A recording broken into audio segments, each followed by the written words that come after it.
Salut à tous. Aujourd'hui j'ai décidé de parler d'un mangaka français, Shonen. Oui, j'ai déjà parlé de lui plus tôt, j'ai déjà parlé de l'un de ses mangas Outlaw Player, mais Shonen comme je l'ai dit est un mangaka français, ce qui est vachement rare et qui me fait énormément plaisir.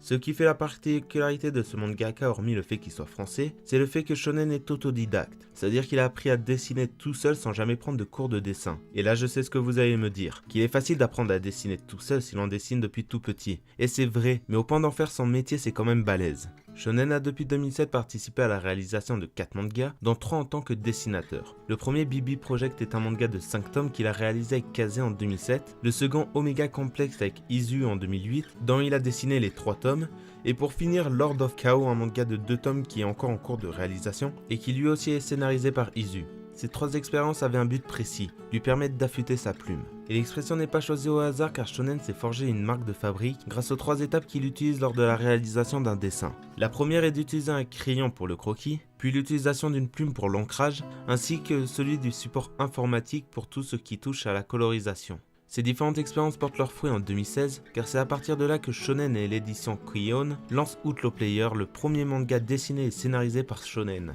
C'est un nouveau départ et une nouvelle aventure pour lui, car il découvre un nouveau métier qui est celui de scénariste. Mais il rencontre aussi une double difficulté, car il doit aussi assurer la réalisation des dessins du manga Lord of Chaos. Même si le dernier tome de ce manga est sorti en 2014, le manga n'est pas officiellement fini, ou du moins l'annonce n'a pas encore été faite.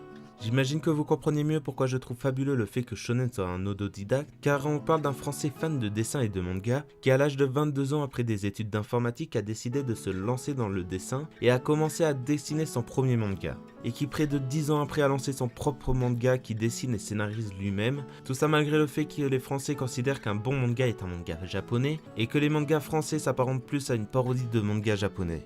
C'est déjà la fin de cette vidéo. J'espère vous avoir fait découvrir un peu mieux Shonen, l'un des rares mangakas français, mais aussi vous avoir donné envie d'encourager les mangakas français, car certains en valent vraiment le coup.